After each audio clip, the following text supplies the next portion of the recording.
Okay, so for banking and financial institutions, our next topic is private insurance companies. So I have here an article from Oxford Business Group about the Philippines revises insurance sector regulations. So we'll be discussing this first. And then in the next video or videos, we'll be discussing RA number 10607, which is essentially the current regulation or current law that is being imposed on insurance companies. Okay, so I'm not sure if I can do only one video on that one because it's a very lengthy document, 98 pages. But anyway, before going through that lengthy discussion, we'll have first this one, revision of the insurance sector regulations. So this is an old article. I think this was written around 2015 or 2016, but today is already 2015. But essentially, this was created a few years after the passage of RA 10607. Okay, so they saw some improvements or some developments in the insurance industry. All right, so in a way, I think early 1900s, 1930s, around that time, there are already insurance companies. And then, of course, over the years, there are changes, and then there are certain needs that have come up. So there are developments that have happened, and so currently, the regulations that are currently implemented would have reflected already the resolutions that have been used to resolve those issues previously, right? Okay, so let's go over this article first. Okay, while still relatively small in comparison to many of its ASEAN peers, the Philippine insurance sector has shown strong growth in recent years, averaging 10% expansion between 2008 and 2014. The signs are that with the country's continued economic growth and a burgeoning middle class, the sector's expansion will continue to be impressive, while moves on the legislative side, partly aimed at bringing the country into line with the other ASEAN markets, are also facilitating wider take-up and awareness. So, I think all this later on we'll be reading some information, right? And then one of the things that they noted is that the current generation, the millennials, and then I think Gen Z, are they already working?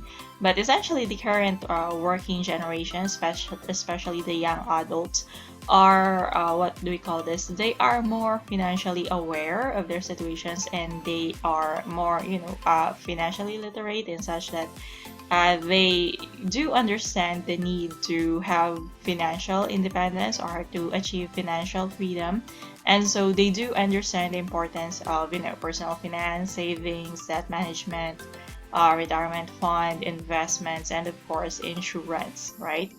And so there are a lot of people, young people, although they do know that they're still young, probably in the health side, health insurance, although they probably feel that are still young, I'm still healthy, I probably won't need any health insurance as of the moment, but still, it's better to start early because, premium wise, as long as there's, lesser risk that you're going to, what do you call this, experience a certain contingency, like getting an illness, being diagnosed with a certain disease. So the lesser the risk of that happening to you, since you're still a young person, then the premium that you're going to pay to the insurance company is actually much lower compared to older people. All right, the higher the risk that there's the higher the possibility that you're going to probably get hospitalized, or probably have going to develop illnesses in a few years. So the higher the risk, the higher the probability of that happening, then the higher amount of premium we're also going to pay to insurance companies. But of course, there are different insurance companies, so it's possible that this company is only collecting or asking for this much, and then another company is asking for more, and then another company is probably asking for a lower amount of premium. Okay, so there are those factors to consider, and so there are probably, many young people who are also getting insurances for, we have life insurance, so in case you die, so your family would get something from the insurance to help them in their financial needs, especially if you are the one supporting them financially while you're still living. Okay, that's just one type of insurance, right? And then you have your health insurance. Again, in case you get sick, in case you get hospitalized, then the insurance company would be paying for your hospital bills, right? And then of course, there's, the younger you are, the lower the possibility of that happening. But other factors to consider, of course, genetics, lifestyle, things like that, right? And then we also have home insurance, fire, calamity, or what do you call this? Auto insurance for accidents with your vehicles. And then we have pre-need insurances for education, things like that, right? Okay, so essentially the most common is, of course, the life insurance and then the health insurance. Okay, and then just to let you know, with regards to health insurance, it's better to get an insurance before a certain disease or a certain illness manifests in your, in your body, in your, with regards to your health, during checkup. Because upon checkup, before they approve health insurances, especially if you're a bit older, they do require medical checkup, just to ensure that you're still healthy and that, they're assessing how much of a risk you have for contracting diseases or illnesses in a few years down the road, right? And so some do require that, for certain individuals. For me, when I took one, well, since I'm still young, I think for most young people, they do not require medical checkups, but for, again, older people, they do. Okay, so what happens is that if your medical checkup shows that you already have an existing illness, then most likely than not, essentially it's almost a guarantee that they're not going to accept you as a client. They're not going to approve your application for health insurance because there's already a disease. You already have an illness, so it's pretty much 100% sure that you're going to claim benefits, right? So why would they accept you if they're just going to spend more money than the premium that you're going to pay? Okay, right? So again, that's also one reason why older people pay much higher premium compared to younger ones, right? Because there's the higher possibility of contracting illnesses, higher possibility of you dying through accidents or natural causes, right? Okay, and so it's much better to start with your health insurance, life insurance when you are younger. Okay, because once you already have that existing health insurance, okay, as long as you renew that every year, regardless of, for example, the following year, you're already registered to an insurance, right? You already have an insurance company handling your, who already accepted you as a client. So let's say for this particular year, you contracted a disease, an illness, and then you started, claiming for benefits.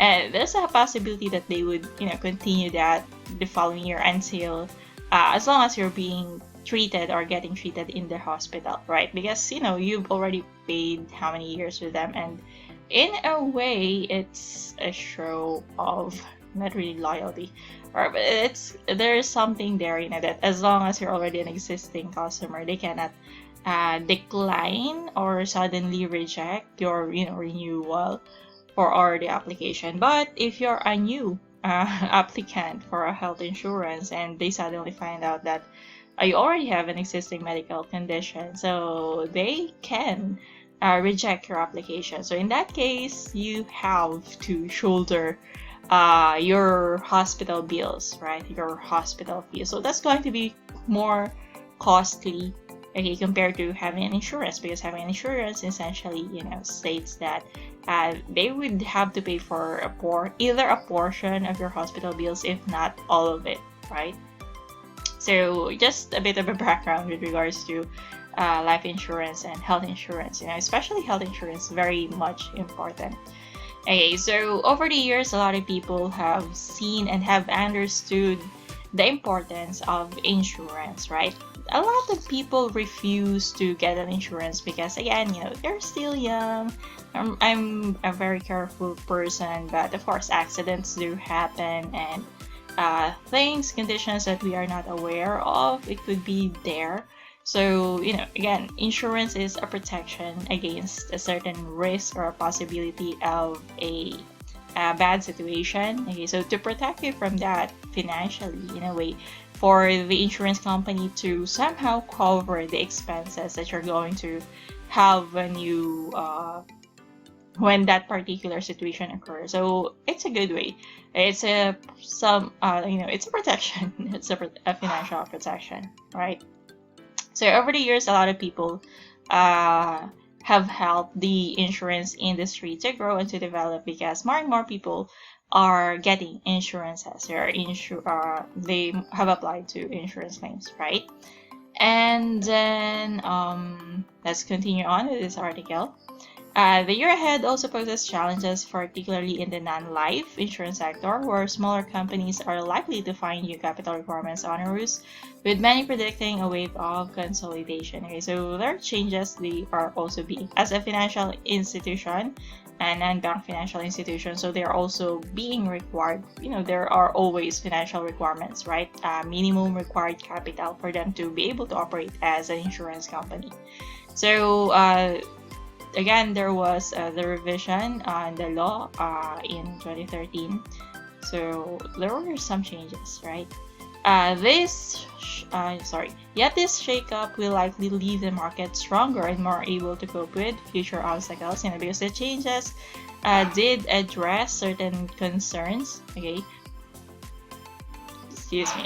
This includes the challenge posed by nature, as the country is highly prone to catastrophic natural disasters such as typhoons.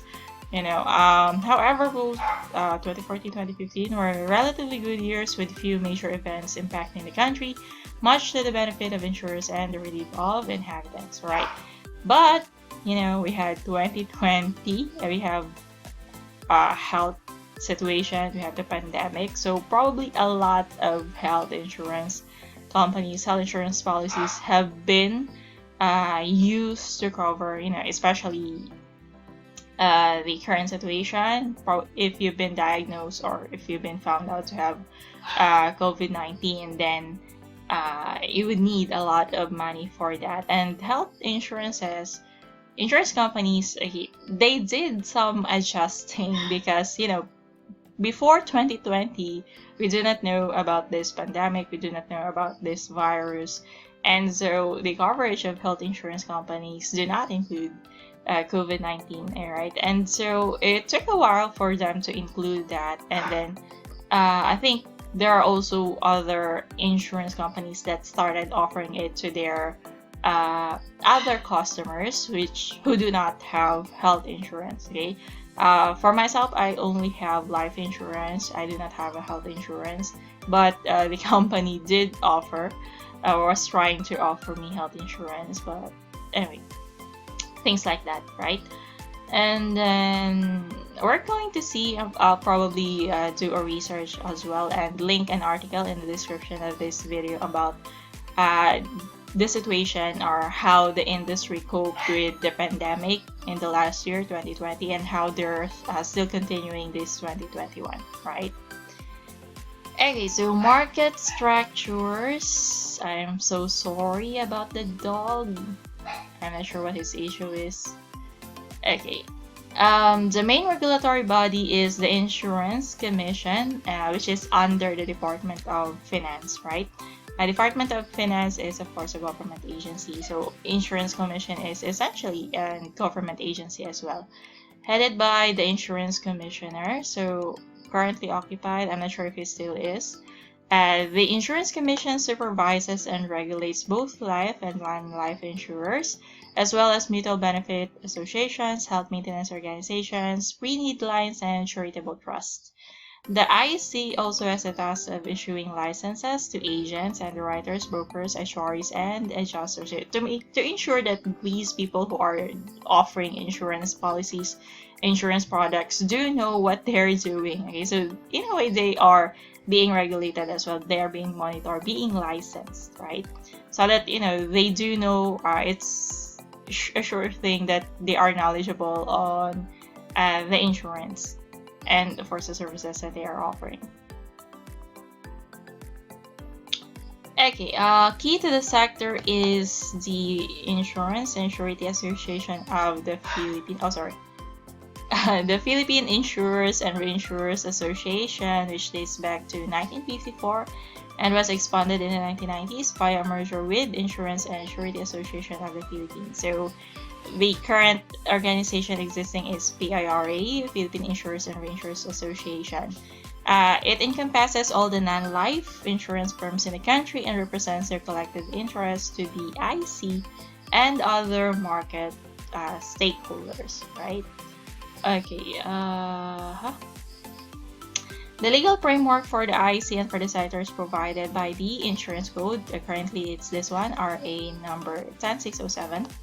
It was first issued in 1974. For there are several amendments. Merong PD, Presidential Decrees, merong Batas Pambansa, and of course merong RAs, right? The recent one is RA 10607.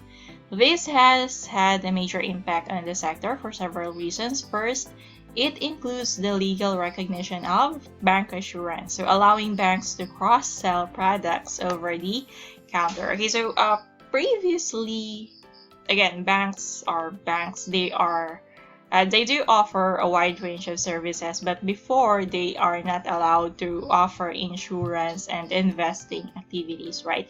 But nowadays, commercial and universal banks are allowed to offer even insurance and investing services. Okay, so in a way, it's like a partnership made by banks with insurance companies. So, for example, you have BPI and then Philam Life. They did a venture or some sort of partnership, so they have BPI Philam, and then other banks are in a way something like that as well. But other what do you call this, insurance companies out there are, you have your Manulife, you have your Sun Life. Okay, so going back to the bank, so they are now allowed to cross-sell products over the counter. So when you visit a bank, they have a certain counter or a certain portion which is offering insurance services, right? And so when depositors of that particular bank visit the banks, while they are waiting, while they are waiting to transact with the over the counter, so these clients would be able to look around and see, oh, they have this counter for insurance, and then they also have, of course, brochures and something to read information about it. So sometimes there would be clients who would be interested and would come to them to talk and discuss about these insurance products. So in a way, it's some sort of cross-selling over the counter. And sometimes, especially VIP clients or those that different banks have different terms for them. So you have your valued client, you have your prestige. Okay, so those types, especially those types of customers, they are being offered all the available financial services that the company has to offer. Okay. Okay, so where were we again? While previously banking sector regulations had allowed banks only to sell insurance products sold by companies in which the bank itself had at least 5% in equity, this was before, the new regulations allow banks to sell products from any insurance firm provided that the company fulfills all the requirements set forth by the IC, Insurance Commission, and the country's central bank, BSP. Persons engaged in selling these products must also be licensed by the IC. So for the monitoring and supervision. Capitalization high. So they're as a financial institution, again, being monitored by the BSP. And on the other hand is you have your insurance commission, in particular for insurance companies. So they also have the minimum required capitalization to ensure that they are able to properly operate, right? So minimum paid up capital 5 million. So there are increases. In 2013, RA 10607 set lower limits. The new limits required existing domestic insurance firms to reach at least 250 million by the end of June 2013, 550 million by the end of 2016, 900 million by the end of 2019, and then 1.3 billion by the end of 2022. So by next year, this is their minimum capital requirements. Of the 61 non-life insurers in the market in 2016, only 4 met this 2022 figure. New insurers as well as local branches of foreign firms, must start with at least 1 billion. I say that's a lot of money because, hello, they are insurance companies. Okay. So there are other information there. I'm going to link this, this article in this description of the video as well. So we have higher standards, of course, because they're dealing with the public and it involves money, so they have to be regulated. Provides new and stricter reporting standards for insurance companies, along with definitions of microinsurance and variable contracts, illustrating the growing diversity of the Philippines market. Insurers are also allowed to invest more in financial instruments. Okay? So there are no combinations of financial services, right? So you have this, hybrid instruments, right? So it's an investment product, but it also has an insurance nature. Okay, so you are investing, but you are also insured. So kind of they're combining all these services together, which is essentially more attractive, but of course it's kind of expensive as well compared to pure investment and then pure insurance. All right. These may reach up to 25% of their admitted assets and obligations. Issued or guaranteed by banks, local or foreign. Insurers pertain to insurance companies, right? And then, of course, they do have funds coming in from the premium payments of all the insured clients. So these insured, the insurance premiums that they have pulled together to use as funds, of course, they use it to pay out, premiums, claims by their clients. And then there's a certain part of it that they do invest because they have to earn money, right?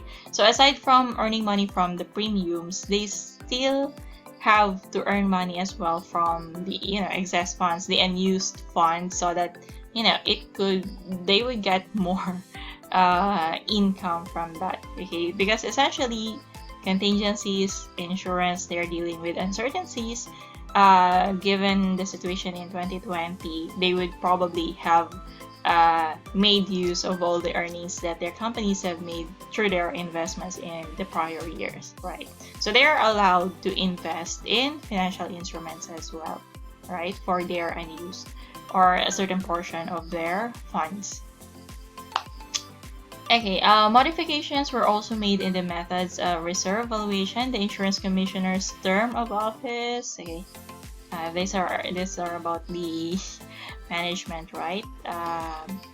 New regulations are aimed at securing a more stable and robust sector with greater security for the insured as well. This will likely mean a visible reduction in the number of smaller players through consolidation. So essentially what they're saying is that the small insurance companies are probably not going to last long, especially if there's the capital requirements, right? Because it's increasing over the years. So okay, this will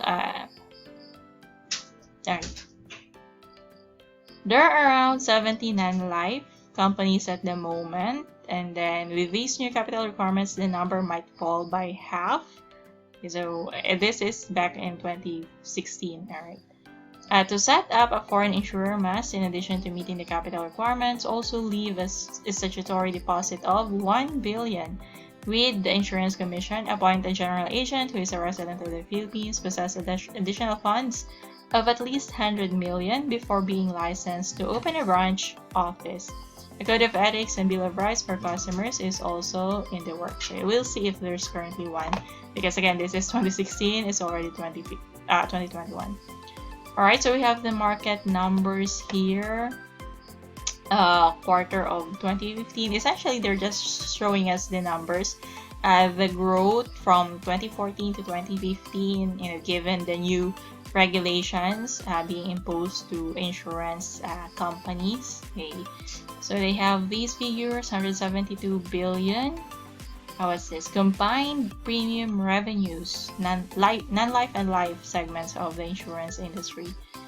Okay, 172 billion, and then combined net income is 20 billion from 12.3 billion the previous year, 2014. This is our for 2014-2015, right?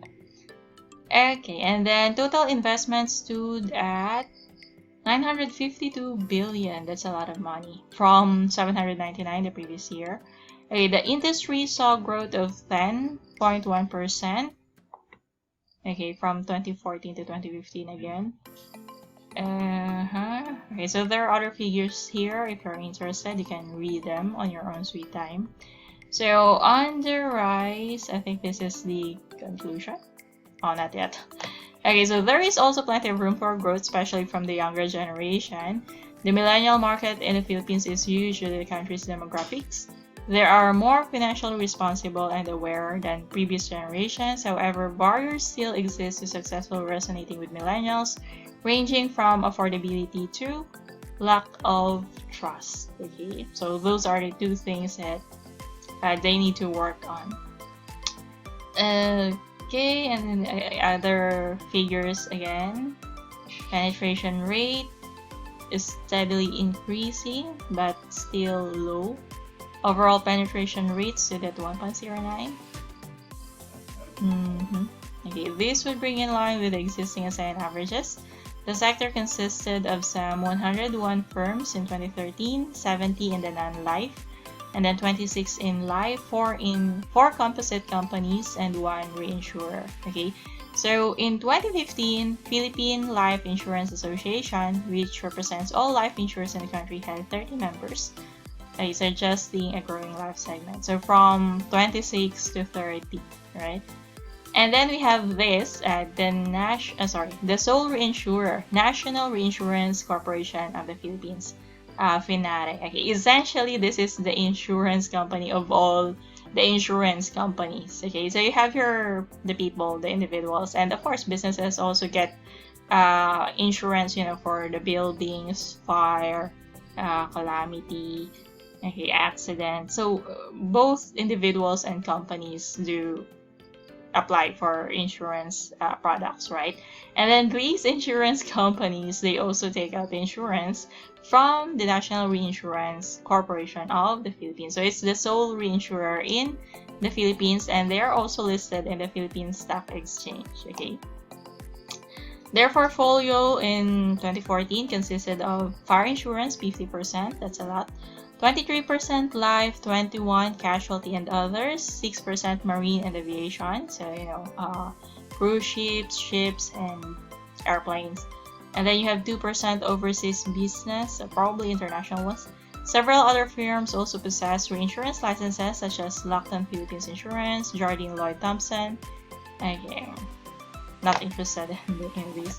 Non-life players, what are they? So we have, these are the figures for them. 122% increase from 1.6 billion to 3.6. Wow, that's a lot. Total net premiums written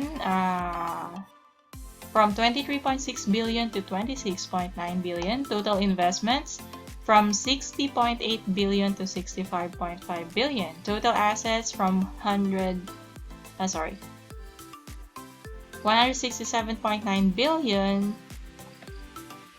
That's the current. Okay. Net worth of the non-life sector also rose by 13.33%, from 63 to 71 billion. Okay, so essentially these are statistics and figures increases in the non-life players. Okay, non-life. So we have We have this BPIMS Insurance. Okay, I'm not going to read this part. A total of 69 non-life insurers were registered with the IC in 2014, a group whose number has declined in recent years from some 84 to 76, tapos 70, tapos 69 na lang sila, right? The total industry-wide NPW for 2014 stood at 31 billion. Okay. Good enough. Lines of business. So, in terms of non-life segments, ito yung mga examples nila. Car and vehicle insurance, fire are the largest product lines. Tapos, most recent IC statistics show fire with some 32% of all gross written premiums. Motor taking 31.4%. Casualty is the third largest segment of that year. Other key lines are marine, okay, surety ship. So a surety ship, so for example, a building, or you have contracted someone to do something for you, and money has been exchanged, but this other person suddenly ran away with your money or did not complete what has been agreed upon in the contract, like for example building something, right? So in that case, surety ship, the insurance company would would pay you back for the money that has been lost because of the non-performance of the contract. Okay, so that's what surety ship is. Okay, and then we have the final line of business was life for professional reinsurers. Okay, and then these proportions have stayed relatively constant over the years, although fire only overtook motor in 2012. In terms of net premiums, motor was by far the largest segment, 53.16, followed by casualty 18.5, fire 14.2, marine 6.6, surety ship 6.64, life for reinsurers 0.9%. Okay, and then you have your auto segment, motor. Current issue in motor is that of the compulsory third-party liability (CTPL) insurance. So I think this is being required by the LTO. Single administration, countering problems in the sector such as fake CTPL issuers, undercutting of tariffs, and tax leaks. Okay, these sector bodies disagree with this proposal, arguing that it will lead to the creation of an effective monopoly in CTPL, depriving non-life insurers of a major income stream. Yes, that is correct. Okay, while also making many of those working in this line of business redundant. The IC cautioned against the idea in late 2015 with the possibility that legal challenges would be made against it during 2016. LTO move comes after an earlier attempt to set up CTPL pool, an idea tried in other markets as a way of dealing with a chronic issue in motor insurance, because we have a high rate of accidents involving motorists. Alright. Low margins, reputation for false claims make it unattractive to many. The pool was unsuccessful and was an attempt by the Government Security Insurance System, GSIS, to take on the role of central administrator. So it failed, according to them. So the issue thus looks likely to remain a key topic in the non-life segment. Okay, the fire segment includes a number of allied perils, so included dyan ang earthquakes, typhoons, floods, and other extended coverage. So 2013 was a particularly bad year for loss ratios, where the country was hit by Super Typhoon Haiyan. Okay, the impact on the insurance sector was not as massive as it might have been in a more developed market, as most of the areas impacted were low income and very underinsured. Okay, of an estimated $14 billion cost to the economy, only around $2 billion was likely covered by insurance. Okay? For 2014, non-life, personal accident, and healthcare were only around 0.5% of GDP, okay, against an average of 1.5% for the Asia-Pacific Economic Cooperation. Okay, so again, ratios, percentages, okay, compared with the other countries, or with the average in the countries in Asia-Pacific. Okay, non-life firms underwriting fire and allied perils are required to secure catastrophic insurance cover of at least 5% of their aggregate net retained insured values in this segment. So they are being insured by the reinsurer, right? The rate is ongoing over the creation of Philippines Catastrophic Insurance Pool, okay, mandatory for homeowners or owners of small and medium-sized enterprises, backed by PIRA and IC, World Bank, and International Finance Corporation. But we'll check on this, what happened. And then another area where microinsurance initiatives have recently had big impact is catastrophic insurance. It targets low-income earners and keep premiums and fees low. Essentially, there are a lot of insurance product services that are very low. I think GCash or Globe, less than 1,000, I think, or life insurance, was it? Something like that. And then you have your pre-need. So this is non-life. In addition to non-life and life, a further segment is pre-need. Okay, so this is a product line different from life insurance in that pre-need policies are open-ended, with the insurer guaranteeing payment of a future need. The example is a funeral. So you don't know if you're going to need it in the short term or in the long term. When are you going to die? Educational fees, if you have children, when are they going to college? Illness or disability, are you going to have an accident, or are you going to have an illness? Are you going to get sick? My cat is in the background. Okay. Several company collapses prior to the IC assuming regulatory oversight of the pre-need segment in 2009 damaged the industry's reputation in the 2000s, with the growth of life insurance also affecting the market. There was, a particular pre-need insurance for college degrees, right? College education. I think there were several companies that failed, and that a lot of people who paid were unable to use the insurance or the pre-need, okay, because mismanagement or something.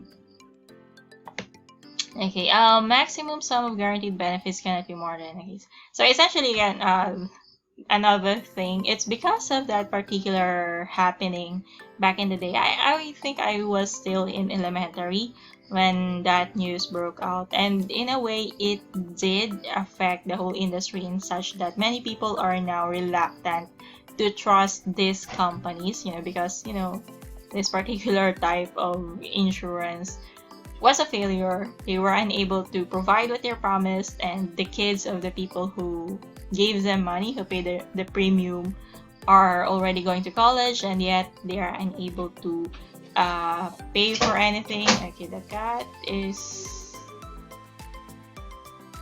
Okay, so I'm going to cut this here.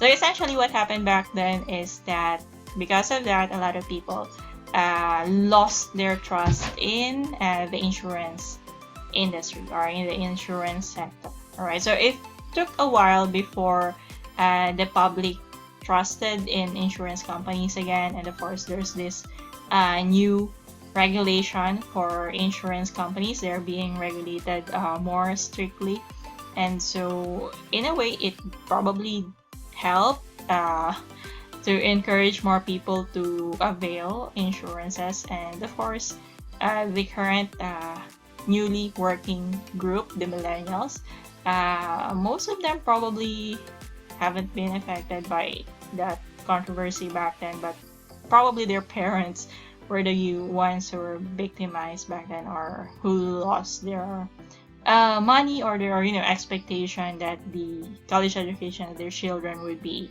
supplied by those pre-need companies. Alright, so outlook for the conclusion: both life and non-life are likely to see continued growth, with the penetration rate advancing towards its goal of 3%. I think because of the pandemic, a lot of people would also see the importance of having health insurance. So probably despite the large amount of claims, they would probably also see an increase in revenues or premium payments. Okay, so the other information I wouldn't. Okay, so that's it for this video. And then next, we're going to discuss RA 10607. Alright, so that's it for this one. Thanks and bye.